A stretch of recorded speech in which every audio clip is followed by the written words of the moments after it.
আসসালামু আলাইকুম, কেমন আছো তোমরা সবাই? নতুন একটি রেসিপিতে তোমাদের সবাইকে স্বাগত জানাই। আজ বানাবো বিস্কুট দিয়ে কেক। কী করে বানাই পুরো ভিডিওটা দিতে থাকো।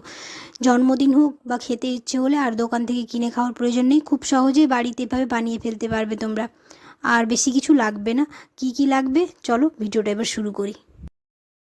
এখানে ক্রিম বিস্কুট নিয়েছি প্রায় 10 প্যাকেটের মতো। বিস্কুটগুলোকে সব এক জায়গায় করে নেব।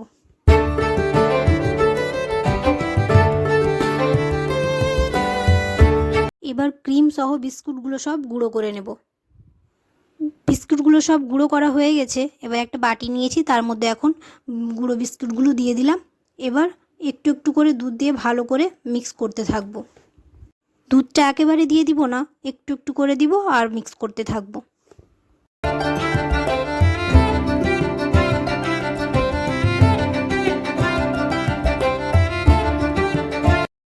এবার দিয়ে দিব চিনি গুঁড়ো।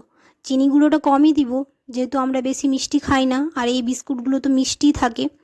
তোমরা যেমন মিষ্টি খাও সেই পরিমাণ তোমরা চিনি দেবে। এবার খুব ভালো করে মিক্স করে নেবে।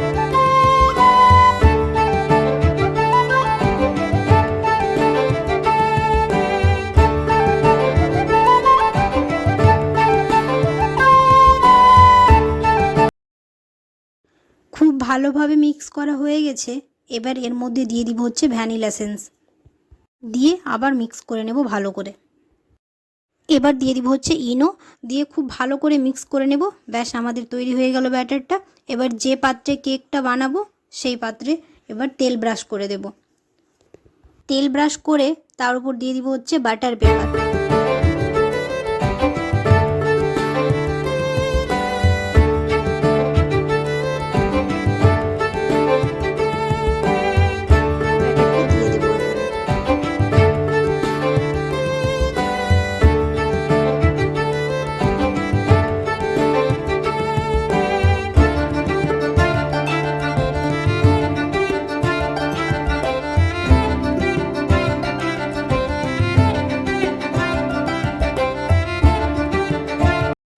এবার এখানে কড়াই বসিয়ে দিয়েছি, কড়াইয়ের মধ্যে দিয়েছি হচ্ছে বালি, তার উপরে দিয়ে দিলাম হচ্ছে স্ট্যান্ডটা। এবার ওই পাত্রটা বসিয়ে দেব আর প্রায় 30 মিনিটের মতো রাখবো। গ্যাসটা প্রথমে হাই রাখবো, তারপর একটু পরে গ্যাসটা লো টু মিডিয়াম করে দেব। দিয়ে আবার একটা ঢাকনা চাপা দিয়ে দিলাম। হয়ে গেছে 30 মিনিট। এবার দেখব যে হয়েছে কিনা। একটা টুথপিক নিয়ে দেখব, যদি টুথপিকের গায়ে লেগে থাকে তাহলে ভাববো হয়নি।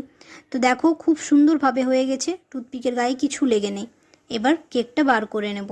এরকম চাকু দিয়ে সাইডে খুব ভালো করে সাইড করে কেটে নেব, যাতে খুব সুন্দরভাবে বেরিয়ে আসে।